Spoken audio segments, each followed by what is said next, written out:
అలసిన వానికి ఊరడించు మాటలు. సహోదరుడు భక్త్ సింగ్ గారి పరిచర్య నుండి సేకరించిన అనుదిన ధ్యానములు. సిలువను గూర్చిన వార్త. రక్షింపబడుచున్న మనకు దేవుని శక్తి. 1 కొరింథీ 1:18. కొన్ని శతాబ్దముల కొలదిగా మానవులు సిలువను పూజించి దానికి ధూపం వేయుచుండిరి. దేవుడేమి చెప్పుచున్నాడో చూడుడి. సిలువను గూర్చిన వార్త నశించుచున్న వారికి వెరితనము గాని, రక్షింపబడుచున్న మనకు దేవుని శక్తి గాని, యూదులకేమి గ్రీసు దేశస్థులకేమి పిలువబడిన వారికే క్రీస్తు దేవుని శక్తియును దేవుని జ్ఞానమును అయి ఉన్నాడు. 1 కొరింథీ 1:18-24. పాపమును బట్టి మానవులందరూ దేవుని ఎదుట బుద్ధిహీనులను మిక్కిలి బలహీనులను అయిరి. మనము డబ్బు సంపాదించుటకు మిక్కిలి కష్టపడదుము కానీ తరువాత దానిని వ్యర్థపరచదము. మన కాళ్ళను చేతులను అవమానకరమైన పాపమునకు వాడుదము. కానీ దేవుడు మనలను సమకూర్చుటకు యేసుక్రీస్తు ప్రభువులో మనలను జ్ఞానవంతులుగా బలవంతులుగా చేయుటకు ఉద్దేశించి ఉన్నాడు. ఆ జ్ఞానము, ఆ శక్తి సిలువ నుండి మాత్రమే వచ్చును. ప్రభు ఇలాగును చెప్పుచున్నాడు, నేను పైకెత్తబడిన ఎడల అందరినీ నా యొద్దకు ఆకర్షించుకొందురు. యోహాను 12:32. కానీ మానవులు ఎంత బుద్ధిహీనులు! వారు తమ లోక సంబంధమైన జ్ఞానము, కార్యములు, డబ్బు చేత ఇతరులను ఆకర్షించుకొనగలమని తలంచుదురు. అందుచేతనే ప్రపంచంలోని పలు స్థలములలో జరుగు క్రైస్తవ పనిలో ఎంతో నిష్ఫలమైన గుడ్డితనమును చూడగలుగుచున్నాము. కానీ ఎవరైతే సిలువను స్వీకరించి సిలువ అనుభవం ద్వారా వచ్చిరో వారందరూ సంపూర్ణంగా మార్పు చెందిరి మరియు క్రీస్తు స్వరూపంలోనికి వచ్చు వరకు మార్పు చెందుచునే ఎందురు.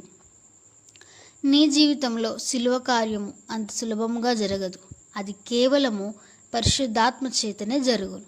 అది ఇప్పుడైనను తరువాత అయినను నీలో జరగవచ్చు. కానీ ఒక విషయం మాత్రం నిశ్చయము, ఒకసారి నీవు సిలువను గూర్చి అర్థం చేసుకుని ఎడల మరలా నీవు మునుపటి వలె ఉండలేవు. నీ జీవితంలో ఒక నూతన శక్తిని కనుగొందువు. నీవు నీ ప్రాచీన స్వభావమునకు మరణించినట్లు క్రీస్తు నీ కొరకు చనిపోయెను. నీవును ఆయనతో కూడా తిరిగి లేచి ఒక నూతన సృష్టిగా చేయబడుటకే ఆయన తిరిగి లేచాడు. సిలువను గూర్చి ఇంకా ఎంతో చెప్పవలసి ఉన్నది. క్రీస్తు ఎందుకు అట్టి మరణం పొందెను? ఆయన దూతల కొరకు మరణించలేదు.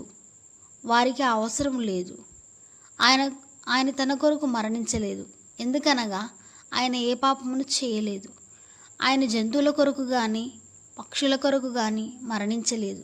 నీకు తెలిసినను తెలియకపోయినను ఆయన నా కొరకు నీ కొరకు మరణించాను. ఆయన తనకు తానుగా ఏ పాపము చేయనప్పుడు పాపాత్ముల కొరకు ఎందుకు ఆయన మరణించాను?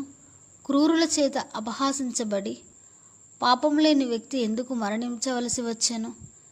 సిలువను గూర్చి 7 విషయములు చెప్పుట ద్వారా ఈ ప్రశ్నలకు జవాబు ఇయ్యగోరుచున్నాను.